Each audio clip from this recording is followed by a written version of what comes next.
I've got a place I can show you a prime example of that. It's a spot where I've done nothing but burn. And right now it is absolutely gorgeous, full of flowers. Those flowers were there, covered up with leaves. Get rid of those leaves and they sprouted out. So we built our house. This is my wife Caroline here. We built our house in 2018, and so having dealt with everybody landscapes and has issues, and I decided, hey, we're gonna do all native landscaping because that's plants that are here. They're used to our weather. They're used to our droughts. They're used to our heavy rain. They're used to everything. And so that's what we did. That is a that's a rose mallow. So it looks like a hibiscus. That's like a wild hibiscus. In Missouri, it comes in a pink, which is kind of my preference. But you'll see it along streams. There's usually some out of Merrimack Springs that are white. And white flowers tend to be a little smaller. Those right there get about that big around. And so the bloom will come on, last for a day, but one plant, might have 50 blooms on it, and they kind of come and go once they start blooming. They're not close to blooming yet in the house. Is one of the reasons I wanted to show you that one. They are amazing, and the pollinators absolutely love them.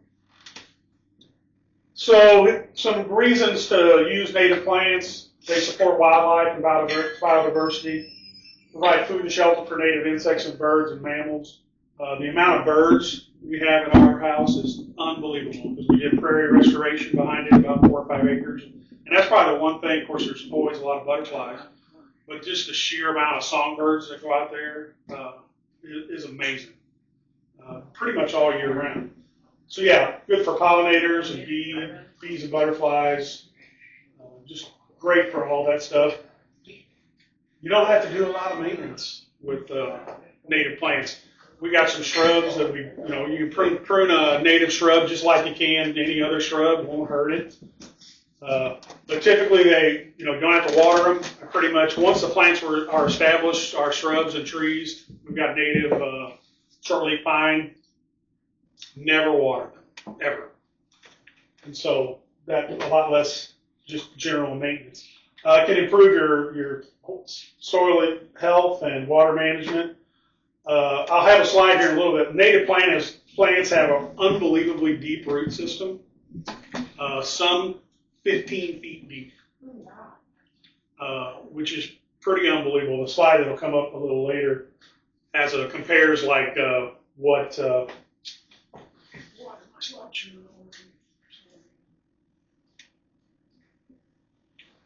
it has a little, I'll point out what, like a native grass. We've got buffalo grass in our yard, not in the whole yard, but we planted buffalo grass. Compared to like Kentucky bluegrass, it's pretty unbelievable.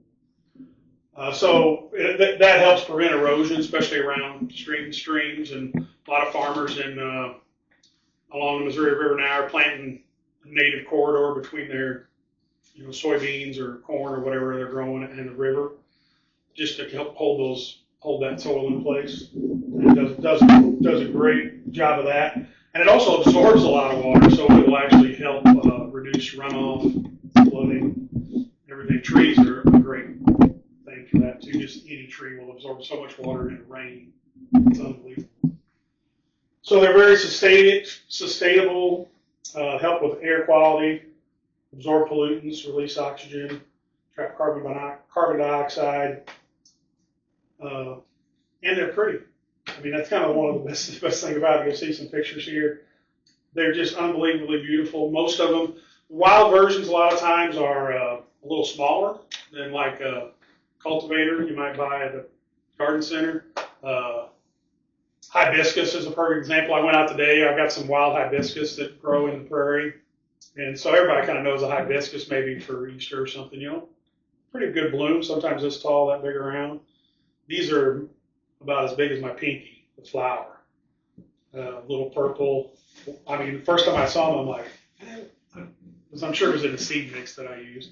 I'm like, that kind of looks like a hibiscus. I took a picture of it, and that's exactly what it is. So there's some native plants.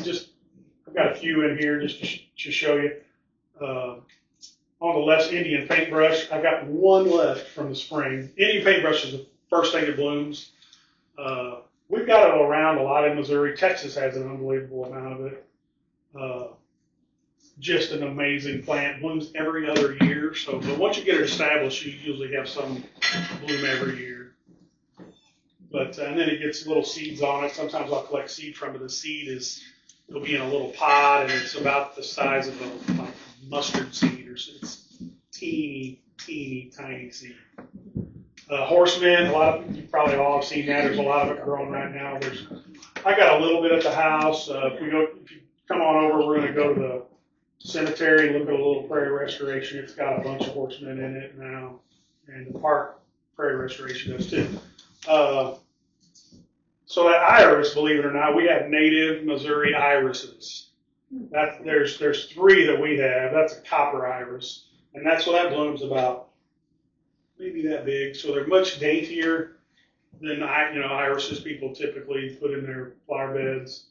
There's another one called blue flag that's about the same, but it's blue. And then there's a crested iris, which the entire plant, when the leaves come up, is about this tall. And it gets flowers on it about the size of a quarter. Little bitty, delicate, little bitty iris. They're just really cool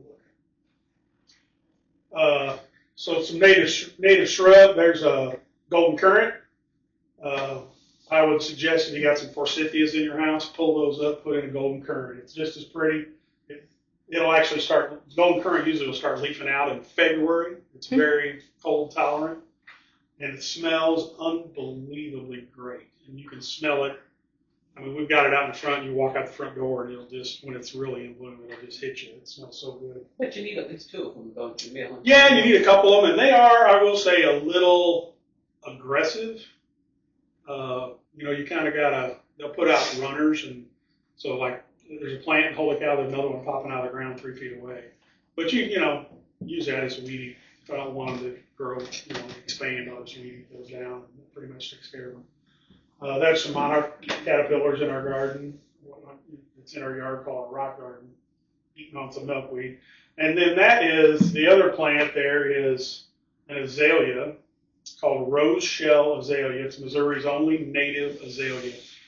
We're probably getting more in its range all the time. The range of plant hardiness kind of moving north steadily.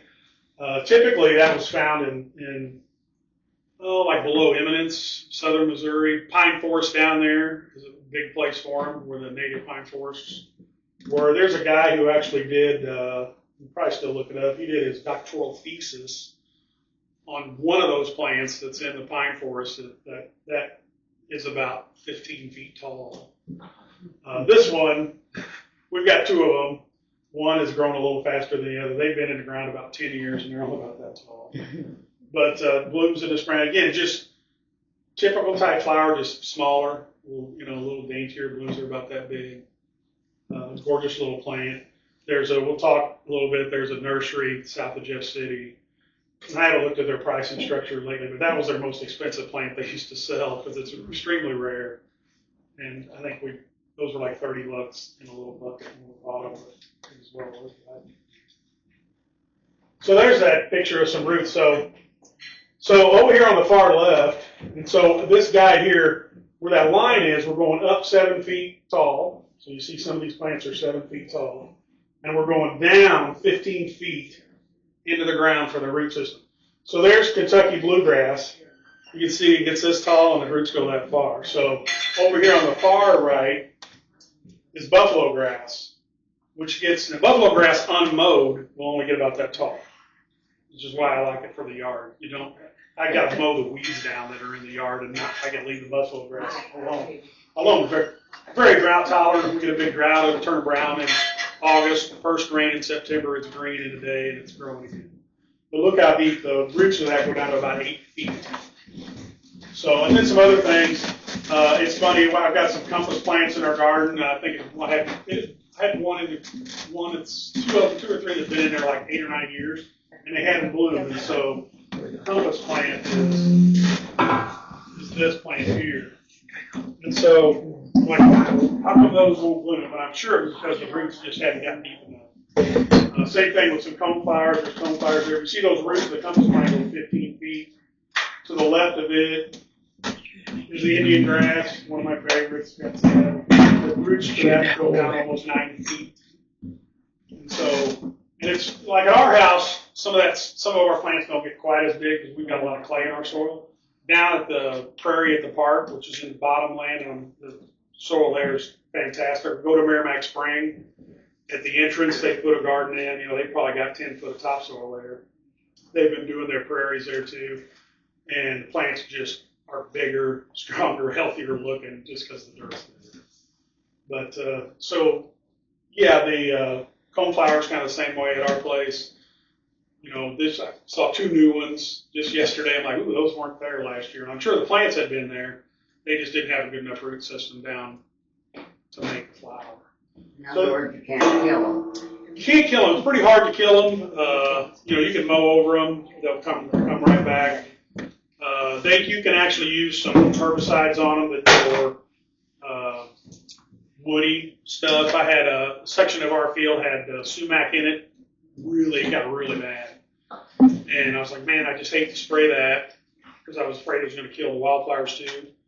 But I used some stuff called Pasture Guard, which really targets woody stuff only. And so the native plants that were there, the flowers and stuff, kind of looked sad the rest of that summer. They were pretty sad looking. But it killed all the sumac. All the flowers came back the next year without any problem. So here's just some ideas on where to get native plants. Some of my favorite places and just information. If you've never heard of Grow Native, it's a group that, you know, just promotes using native flowers. Their website, grownative.com, has all kinds of resources. So you can see the green button up there. You click on it, it'll give you a list of all the nurseries that sell native plants. There's a lot that don't sell any, but one we'll talk about here in a minute, that's all they sell. It's not too far from us. They've got workshops. They support native plant sales around the state, all over the place. And they've got a great native plant database. So if you go, wow, I've got an orange flower, it bloomed this time of year, and here's how tall it is, you can get in there and find out what it is pretty much immediately. And it'll tell you where things grow better. At the cemetery in Stillville, they had a real south-facing rocky slope that they were just having to brush hog all the time.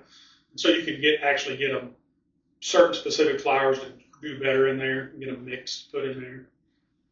Surprisingly, wildflowers do great in rocky areas. I mean, in there you'd think, wow, this is a trouble area in my yard. I can't do anything with it. It's real rocky. Put some wildflowers in there. You might have to worry about it. Missouri Wildflowers Nursery is on Highway 54, about 8 or 10 miles south of Jeff City. One of the coolest things about getting there, they've taken over Highway 54 from their place to Jeff City and planted wildflowers in the median on both sides of the road. It's unbelievable.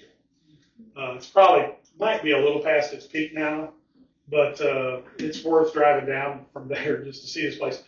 But all they do is native plants. They sell nothing else. You can't go buy anything that isn't native. So they'll have trees from pine trees, shrubs, probably, I don't know how many kinds of shrubs, hundreds of different kinds of flowers. It's a fantastic place. It's beautiful to go to, by the way, too.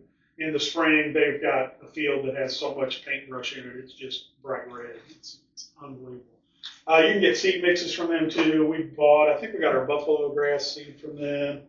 I bought did a little patch in the front yard that I bought us like a shade mix from them. They're just absolutely fantastic. They have a great website, too, mowildflowers.net, that has a lot of just good information in it, too. And then the other place that I am a big fan of is down in Houston, Missouri. Hamilton Native Outpost. They really are seed people. Just as a warning, wildflower seed is crazy expensive, and mainly because most of it has to be picked by hand. So you can imagine. I mean, they do some combining in places where they've got really well established wildflower fields, but a lot of it is by hand. But they do so native seed, native grass mix. They've got this also has great information about if you want to restore a prairie, what you got to do, the prep work that it needs to be done. So which is typically, I mean, you want to kill fescue, anything that's there that's not, especially not native. And so usually that's at least a 3-step process of spraying it in the spring early on, as soon as it gets green, and spray it midsummer, and then spray it about a month before you anticipate the last frost. Because you're going to kill it, it's going to come back, kill it again, it's going to come back, and then you try to kill it one more time. And then typically you don't till. You're not going to, you're going to, a lot of people will use a no-till drill, if you're familiar with that, to put seed down. And generally I just have spread it and have had really good luck. Just sort of typical seed spreader behind my lawnmower. But and then if you do a prairie restoration, don't get in a big hurry to see it be pretty. 3 years is where it's going to take. And the first year you want to keep mowing it. And the reason you do is because there will be a lot of weeds come back, and a lot of weeds are annuals. And so if you'll just keep mowing them, the seeds that did come up, the little plants, you're not going to hurt those, but don't let those annuals go to seed. So you're going to mow like maybe 6 inches high. Make sure all those annuals, just don't seed, and then they'll be gone. Ragweed is especially one. Everybody's got it. If there's plenty of it in my house right now, I just try to not let it go to seed. And then year 2, you'll get some flowers for sure. You might want to still do a little, depending on how many weeds you got, do a little maintenance. And then year 3 is when you're going to go, holy cow, I got a lot of flowers here. It's going to be beautiful. And it'll just keep getting better. Because most of these are going to reseed themselves. Another cool thing is you just got a yard to do. This is a conservation department book, native plant for landscaping. And I'm going to show you, it was a PDF. I'm going to show you a little bit about it. So it's got,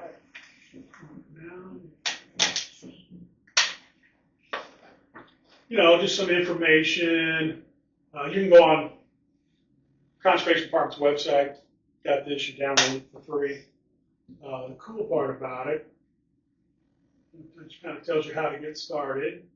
It's like 12-page. Get some ideas of, hey, here's a buckeye, which is one of my favorites. Matter of fact, at Missouri Wildflower Nursery, a lot of people think of a buckeye as a tree. It can be. It can also be a beautiful shrub. And they get these wonderful blooms on them in the spring. They've got one at their place. They're kind of been treating it like a shrub. It's about 15 feet tall, and it's probably 12 or 15 feet wide. And in the spring, it is amazing. We've got some buckeyes at the house. Unfortunately, we had a dieback this year. I think we got 3, I think. And our biggest one was budding out and looking good. We got a late frost, and it killed it back to the ground. It's coming. It was about this tall, and so it's coming back now at the ground. So I'm going to have to do some. And another little one we had did the same thing, and a pawpaw we had did the same thing. It was really weird. But so here's what's cool about this particular conservation department thing. So they'll give you plans if you want to do a little yard, a little garden in your yard, and tell you what to plant and how to do it, and the whole 9 yards. And so I think that's pretty cool, especially if you're just doing a little thing in the yard. So there's one about, for butterflies specifically, another one for hummingbirds. There's a frog pond. It's amazing. Weed feed hummingbirds, like I'm sure most of you do. And like right now, we hardly see them with our feeder. They come in the morning, and that's about it. But I just thought, I really like that. You did that from conservation? Yeah, it's on the Conservation Department's website.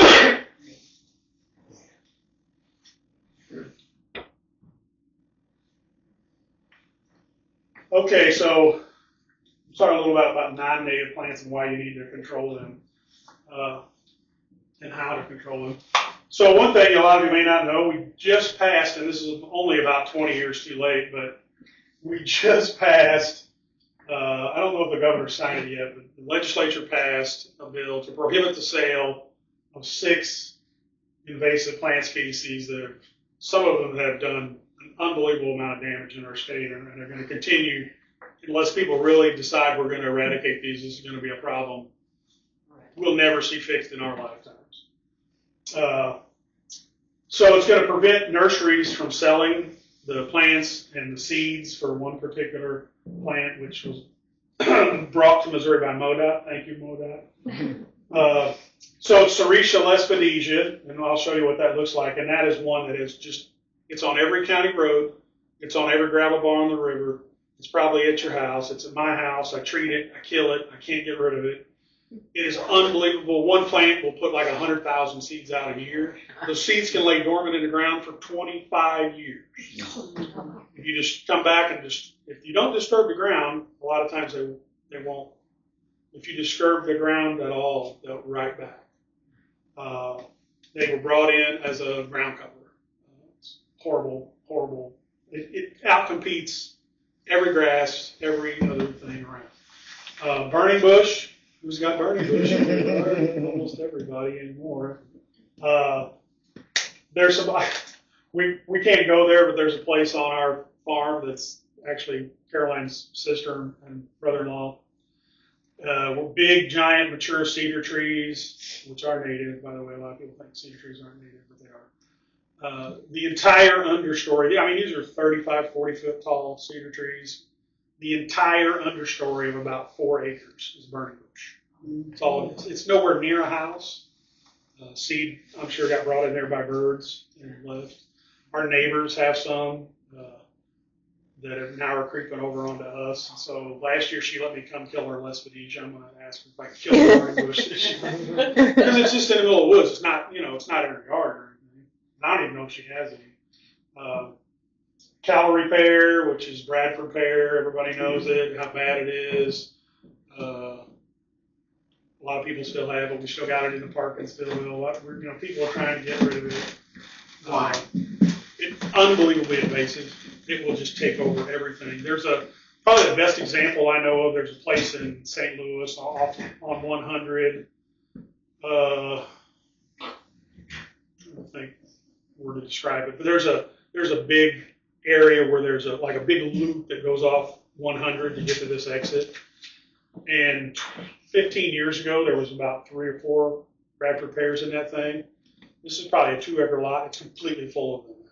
Completely full. It's outcompeted everything that was there. They just spread like absolute wildfire and will outcompete every shrub, every bush, every tree you got. And they're just a bad plant. They grow super fast.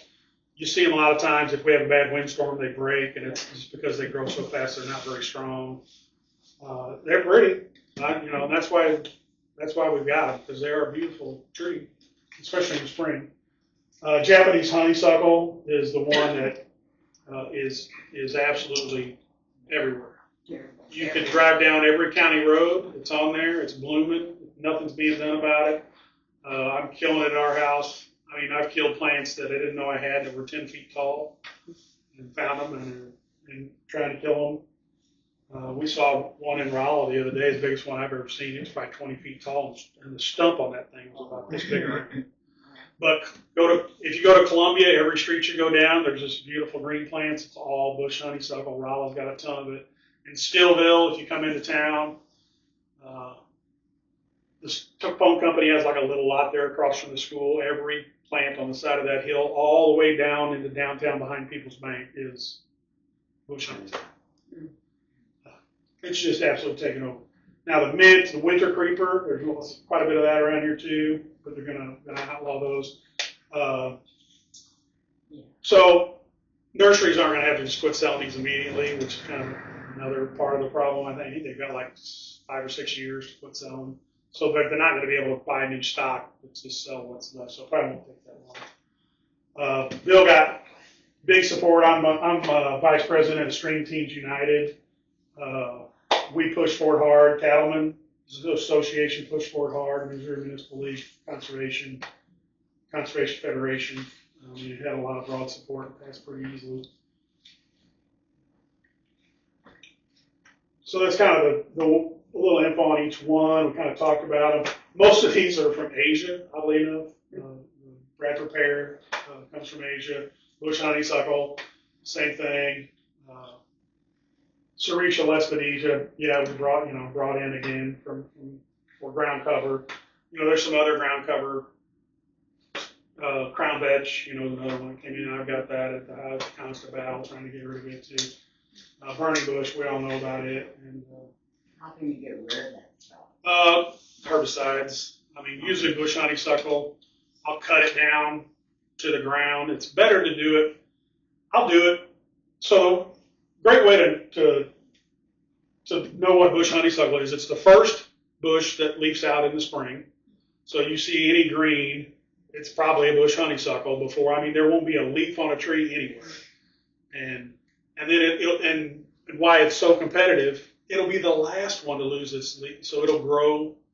I mean, it can frost and it'll still be green for a month. And so it just is growing all the time. And so probably a little better to do it in the fall when the sap's kind of going down into the roots, but spray it off, spray this little stump with a brush killer. I like, there's a bunch of different brush killers, but pasture guard's one of my favorites because it won't kill your grass, shouldn't kill your flowers. But if I'm doing a big treatment where I'm trying to get rid of everything, I'll mix it with Roundup, like a 25-gallon, hit it with boom spray, kill everything. But so there's Bradford pear up there, top left. Everybody very familiar. There's the bush honeysuckle. Bush honeysuckle is absolutely gorgeous. When I lived in Southwest Missouri, I had one in my yard. It was, and when I bought the house, they kind of treated it like it had like a stump, like it was growing up like a little tree, and it was just. I used to take good care of it. I didn't know what it was, but I had no idea. And I probably the hillside close to that covered up with it. But if you get used to seeing it, I've got a buddy in the Prescribed Burn Association, and we had been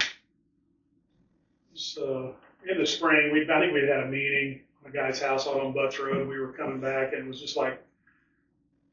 We wanted to stop and kill every one of them we came across along the county road coming back, and it would have took us a week to get home if we had done it. It's everywhere. Of course, the burning bush. Now that's lesbidesia down there. So if you see that, you've probably seen it everywhere.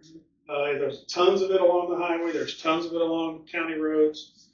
And like I said, the most amazing thing, you can't step on a gravel bar on the Merrimack without it being there. How tall does it get? It's typically about this tall, but my neighbors that I killed last year, I don't know how mature these were, but when it gets really tall, it'll spread out on top and bloom. It gets little white blooms on it. You want to kill it before those. And if you see the blooms, you for sure want to kill it. But hers were about this tall, which is very unusual. They were in a really great place, though. They were in full sun in the afternoon. And out away from trees and no competition. And every time I pull out there this spring, I'm looking over there and I haven't seen any new ones because I can't imagine the amount of seed that's in the ground there from those things. There's got to be millions and millions of seeds.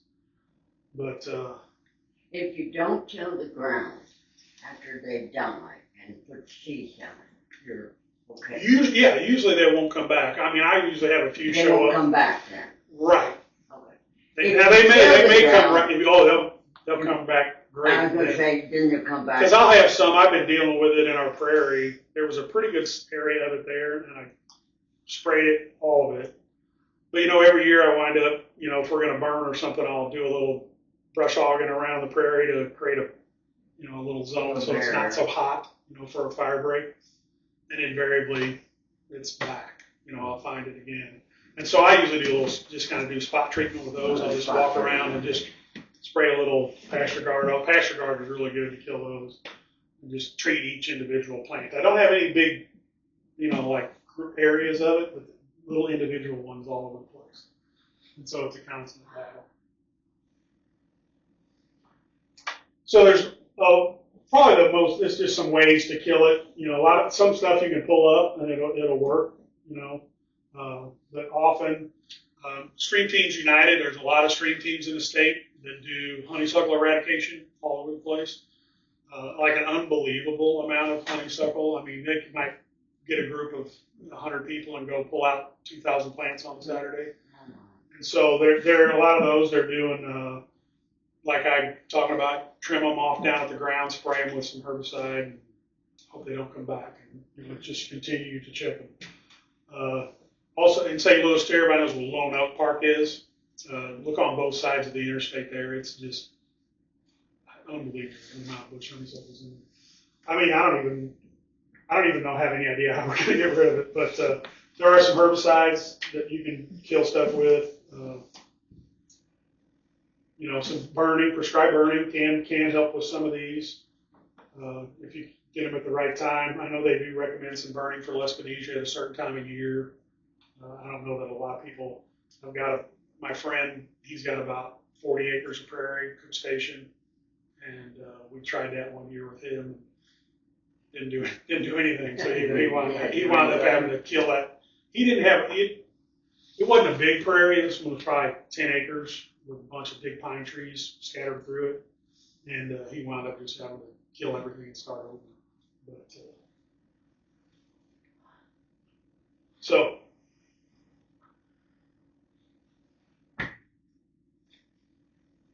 how do you need some more info? There's a great place, moinvasives.org, which I'm not sure how long they've been around, but they've got, and you can see, there's just a startable list there. I think there's 25 plants. We got a lot of invasive plants, a lot. Most of them that, sold by nurseries to put around your house, and, nobody quite didn't know it. quite knew what they were going to do, and they just outcompete what we got. So, we just wind up with them. But that's got good information about what the plants are, what they look like, how to get rid of them. Conservation Department also, they really do a lot of, it's funny because I see lots of invasive plants on the Conservation Department property all the time, especially musk thistle. Everybody knows what thistle. We went to the cemetery the other night because we saw some thistles up there in the prairie and killed a few, and then at the entrance to the cemetery, there was probably 10, 15 plants there that probably had 60 flowers on them. We cut all the heads off those, sprayed those, so hopefully they're gone. But some of them, it was like a week late. A few of them had gone to seed. So I'm sure I'll be back there next year doing the same thing again. But, it's just a constant battle. But again, good information. Autumn olive is another one around here that people started out in their yard. They're a beautiful little bush. I can show you places in Raleigh where they've just taken over entire empty lots. I've got one or two I need to murder. But, They're pretty shallow rooted though. Yeah, and I don't think they're extremely difficult to kill, but crown vetch is on there. I've got crown vetch right now I need to do. It's always something. The Conservation Department promoted all three of those. A lot of those, wildlife. Yeah. They did. They get to Sarita Nebraska Alaska too. is, yeah. They did. It was funny. They had the best crop of thistles I've ever seen in my life. They were beautiful. I mean, thistles are gorgeous. And bees love them. There was a bee the other one cutting heads off, and this bee keeps moving. Every time I go, he's there, and I'm like, get away. He's having a great time. And they are beautiful, but out by where the river access is before you get to Merrimack Spring, there's thousands of them. And I think I wrote an editorial about it. Like, you guys should be setting an example. Get out there. And so then a few weeks later, somebody from Conservation said, they didn't really say anything, but they put they were using some kind of beetle as their thistle control. They didn't want to spray them, maybe because it was close to the river, not sure. But they introduced some beetles there that will kill thistles, and those thistles are gone. I mean, there's Nothing will eat it. No, they don't really eat, but these are like kind of like a weevil kind of a thing. It would just kill the plant. No animal. No, I don't know if you've don't touch them there. And it's bad out there too. They've got hemlock is a new one that's kind of taken over, and so I guess it's technically on MoDOT's right away out there, but along Merrimack Spring right now, there's a bunch of it growing. It'll kill you, so don't touch it. It's mainly going to probably kill you if you eat it, but It's I don't know, it's an ugly plant. It gets a pretty white bloom on it. They get pretty tall, but there's a bunch of it there that needs to go away. I'm going to talk to the guy out there who runs Merrimack Spring and make sure. I'm sure he knows. I wonder if we complain to MoDOT if they would. Yeah, I don't know, because it is. If I was Merrimack Spring, I'd just kill it. It's right up against their fence. It's clearly on the right of way. It's everywhere. I wouldn't worry about it. It's in Cook Station. Yeah, it's all over. It's getting worse. A few years ago, I don't even remember seeing it, but it's Along the railroad tracks too. it's funny. There's a guy, Andy Weiss, who does. He's got about probably 60 acres of prairie out toward Berryman. Prettiest prairie you ever want to step into. And I've went out there and picked seed a time or two, and so I'm coming to Cuba one day, and before you get to the rafting company coming this way, Andy's got an old beat up Corolla. It's probably 15 years old. And he's got a sprayer in the trunk because there was Lespedisha that just had that covered. And he was driving down on the MoDOT right away spraying that Lespedisha. And I was just clapping as I go by. And the cool thing Andy did, he has seeded all that too. So there's a bunch of stuff growing in there.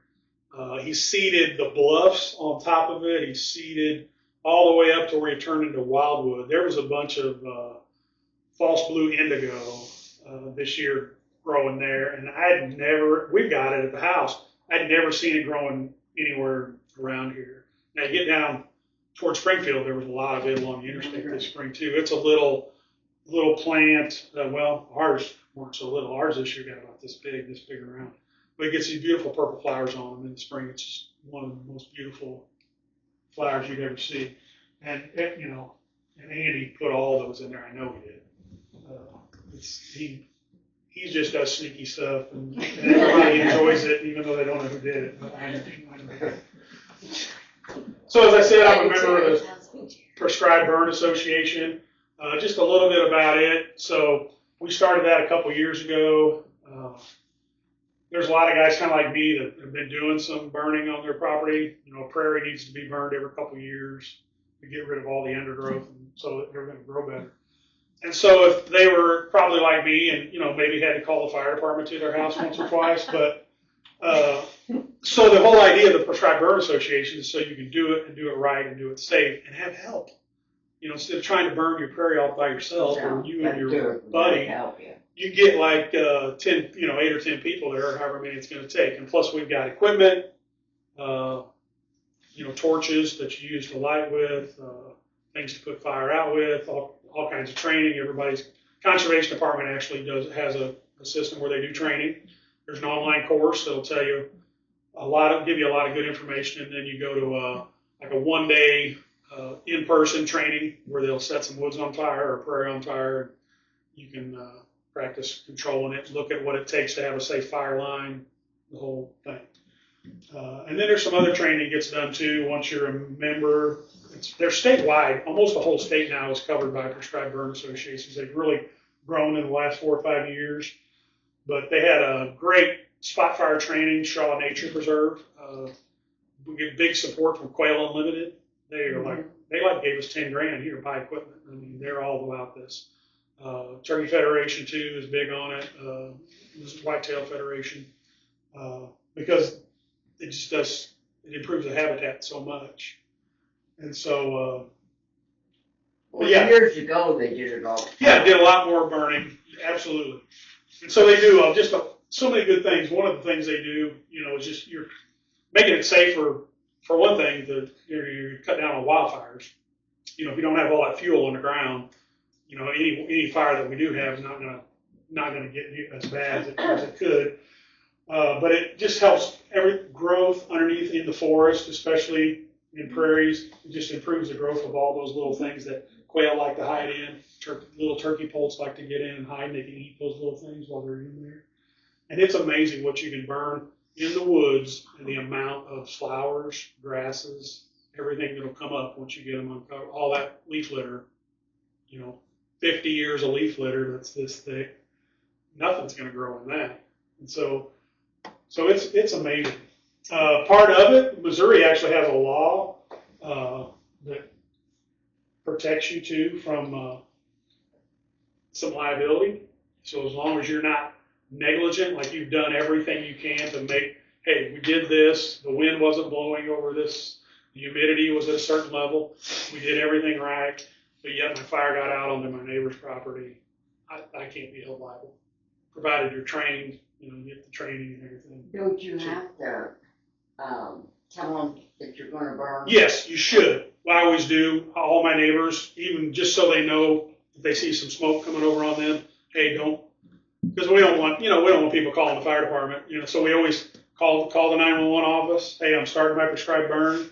Here's where it's at. In case somebody calls you, and I'll call you when we're done. And so even no matter where we're at, if we're 15 miles from town, or in my case, a mile from town, let them know, and let all your neighbors know too. Because you might get some smoke. If you do it right, you shouldn't get. I don't think we've ever had a member that a fire got off their property. I mean, we've had some fires get where we didn't want them, but didn't get off the property. So that is one nice thing to have. The state passed that just so people would not be afraid to burn. You don't want to burn your neighbor's shed down, but you want to do what you can to improve You habitat. haven't seen our neighbor's shed. That's true. And so there's a Missouri Prescribed Fire Council. Has all kinds of resources for burning. Our Prescribed Burn Association, we got a nice Facebook page, and we post a lot of stuff on there that shows you what habitat improvements like. Our president the other week put on a cool thing, and he actually had some videos, and he's been trying to, one of the big things he wants is quail back on his property, and his neighbors have some. He posted a cool video the other day of quail, and he had video of little quail, on his property. And I was like, hey, They are cute. that's just Yeah, really because cool. they can't go through that really thick No, grass. and they need some cover. They They need can't, cover, if you yeah. don't, They need cover so hawk's big. gonna come down and get them, and so, I mean, when I was a kid, we had a lot of quail. My dad had a quail dog, and we went hunting. Yeah, my dad did. You're lucky to hear a quail now. Right. Just not very many. And it's helped, it helps the turkey population too. I know I kind of differ from, Larry Dabblemont runs a column in the newspaper, and he's big, he's always complaining about the youth season and this and that on turkeys. And I'm just totally convinced habitat destruction is the number one reason our turkey population has become what it is. There's just no place for them anymore. We've cleared too much land. The land we've cleared has been turned into pasture instead of prairie, and there's no place for them.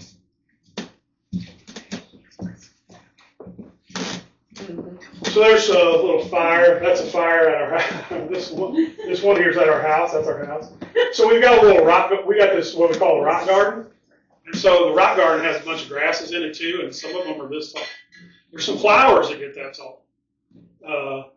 So about all you can do is burn it. I mean, there's almost nothing. You can't get in, in the fall, you can't get in and mow it. Plus it has big rocks in it and stuff. And so we burn it every year. I don't remember what that other one there is, but this is out south of Stillville. The guy's doing a bunch of prairie restoration out there. He also posted some stuff on the PVA Facebook page lately of a bunch of native stuff that's come into areas he burned that wasn't there before. Lead plant, which I was a little surprised. You don't see a lot of lead plant around here. I've got a little bit in my field. It also gets, lead plants typically only get about this big, and their roots are about 8 feet, 10 feet deep. When you Just burn so- like that, does it come back? It can. You want to burn into the wind, so usually, we'll have a plan. Winds. You don't really want, no more than about a 10-mile-an-hour wind. Oh, And you want humidity above 40%, because the lower humidity, the faster and hotter it's going to burn. And it'll burn uphill a lot faster than downhill. So if you have a hill to burn, you'll try to always start at the top of it. Well, I'm going to show you a video here in a second. There's nothing more scary than to be standing in front of a grass fire. A fire in the woods, I'd walk in there and put that out all day long. But a grass fire can get real crazy, real fast. It's dangerous. And so you really want to know what you're doing. We had a spot fire, 2 spot fires that I've been in where we were burning the prairie. One that we were burning into the wind, and it really, when you're burning tall grass, you want to brush hog about I like to go about 15 feet around it, so you're not lighting it and suddenly there's a 5 foot high fire right in front of your face. And this person hadn't done that, so the fire got really hot and it wound up getting across the line and into some other tall grass. And we had some water close by though, and it's, you learn real quick, don't get in front of that fire. You want to get on the side of it and kind of put it out and work your way to the middle. And the more you work, the smaller that fire will get as you get to it. It's not really that hard to put one out if you know what you're doing.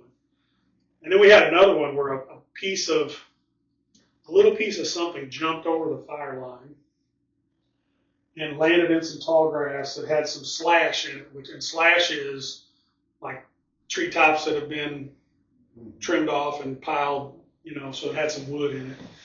And there was 4 of us that were within about less than 10 feet of that, and we saw it immediately. We saw the flames was about that big around. We couldn't put it out. We did not get it out. And it wound up burning, and so we had to go down into an area and put in a fire line so it wouldn't go down this hill. And luckily, where it wound up going, we'd already burned. There was a big field up there, prairie up there. We burned the whole thing off, and there was about 300. Yeah, probably not that. Probably 200-foot area where it was before we could get to anything else. And so we just let the fire go up there, and we kept, we had to continue working on the fire we had going because we were afraid it might do it again. And so we got done burning that day, and we went back and went out, and where this fire had gone, there were some persimmon trees. They were some of the biggest persimmon trees. They were like this big, and they were charred black about 30 feet in the air from that fire. We didn't get to see that part of it because we were too busy down working, so we knew we didn't have to worry about it. But I would have loved to have seen that fire. I mean, it had tall grass, slash, everything in it that would make a perfect fire. And it had to be something to behold. But is there volume on this? Do we know? We'll find out. So that's at our house. And here's a little burn. There's a remote over there, Rob, if you want to turn up. There you go. You might could hear it. Grass fire is really loud, too. So this is the end of it. And this is after we were burning this way. And so after we got far enough across, we could burn it back the other way. And so this is the 2 fires coming together. There'll be a little fire tornado in here, too. That Indian grass sounds like 20 feet. Yeah, a lot of that's brome sedge, or root sedge. But we've got Indian grass in there, big blue stem, little blue stem, a bunch of other stuff, and that's dry as a bone. That's like in February. Now, is there a particular time to burn? Most of the time it's going to be in the winter. Like right now, you couldn't set a field on fire if your life depended on it. You probably couldn't set the woods on fire either. Humidity has a lot to do with it. If it's like, because there'll be times even in the winter you'll wake up and it'll be, 60% humidity. You could walk out onto that brown grass and you can't set it on fire. I mean, it'll burn a little bit and nothing. But you get it down around 40%, it'll go pretty good. You don't really want to get below 30. We had about 5 coordinated burns going on this spring on a particular day. And I went with some people up to south of Edgar Springs and helped the guy burn his prairie off. And then we were headed to Rolla and got over there and just had the fire started and got a phone call. There's a couple have some property southeast of Stillville, and it's woodland property. And so they were burning it for the first time, and they had made a fire break around it, but they had a lot of what we call snags, which is a dead tree. A lot of them. And so they called us and said, hey, did you start your fire? I said, just started it. They said, put it out and come help because we need a bunch of help. And there was every dead tree in about 20-acre burn. Every dead tree in that burn was on fire. It was unbelievable. There's a guy that he works at Fort Leonard Wood and lives over in Newburgh, who's a chainsaw master. And at one point I was watching him cut down a tree that was about this big around. It was hollow in the middle, about 20 feet up. Flames were shooting about 10 feet high. And he was cutting it down with a chainsaw. Oh, Lord. which I do not recommend doing. You recommend that? No. It was just, it was just not, those people were new. It was the first burn they'd ever done. They didn't really know. And it's not bad if you got those in the middle of your burn, because if it falls, because what's going to happen? It's going to burn. It's going to fall down. So if it's close to where, it might fall down and now it's over your line. And so now you're burning your neighbor's place or you're burning some of your place that you haven't prepped and it's going to get away. And so that's why you do that. But I think that was the last thing. Yeah. Any questions? Yes. I noticed solarization, how is that used to control invasives? Oh, Isn't that solarization? I don't know. That might be a good Google thing. We're doing it. Okay, there you go. That's the black plastic. Oh, yeah, Oh, okay. okay. That's solarization, where Yeah. you basically kill everything. Yeah, you kill everything, okay. kind of start over. But you don't have to use, chemicals. right, don't have to use chemicals. Yeah. Yeah, and they'll do, Andy Weiss that does he does that at his place when he's trying to raise some stuff that he's going to sell. So he'll put that black mat down. He'll maybe have a row of coneflowers. He's got a little bitty space in it. He's raising coneflowers in it. He'll pick seed off of. Usually is when he's picking seed off of because he sells seed. Okay, I got a question. How do you get rid of poison ivy? Just any good woody, like pasture guard will kill it. Anything that's going to kill a woody type plant will kill it. Because you don't think of it as woody, but you let it get big enough, it grows up big like a I vine. mean, my sister's got it everywhere. Yeah, pasture And she guard. can't hardly walk I out like in the pasture yard. guard. Pasture guard, that's what I would use. Because it'll kill it and won't kill What it. is it? Pasture guard is what it's called. You usually get it at like farm and home stores, carry it. But yeah, anything that'll kill them, You gotta work on your like creeper and stuff yeah, too. kill it too. Yeah, because she can't even go hardly go out in the yard because she gets poison ivy. Yeah, that's what I kill it with that a lot. I sprayed some last night, because it can get pretty out of control. Yeah, it's a pretty invasive plant.